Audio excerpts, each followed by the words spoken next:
Aplikacija Discord je preprosta za uporabo in brezplačna. Naložite jo na svoj računalnik ali telefon, nato pa na spletni strani Zavoda Mladi zmaji poiščete povezavo do strežnika.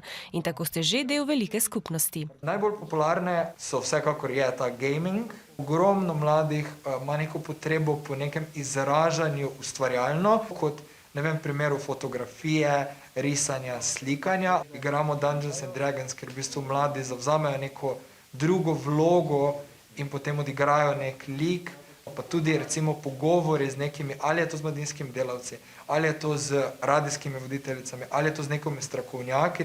Smo pa dodali tudi sobo, ki jo imenujemo Otroci s postaje Zoom. Mladi lahko delijo svoje prigode, svoje težave, v bistvu tega učenja nadaljavo. Študenti, prostovoljci, praktikanti ponudijo svojo pomoč, pravi učno pomoč. Vsi, ki ste se znašli v stiski, pa lahko od ponedeljka do petka med 12 in 5 popoldne obiščete svetovalnico. Lahko pišete ali kličete, če želite ostati anonimni. Največ stiske zaradi osamljenosti pri tistih, ki so imeli težave s tesnobnostjo ali depresijo, pa so se te še poglobile. Vedno, kadar so bolj stresne okoliščine, se pojavi tudi na primer samopoškodbeno vedenje ali pa razmišljanje o samomorilnem vedenju, ker je to v bistvu tudi nek način spoprijemanja s stisko.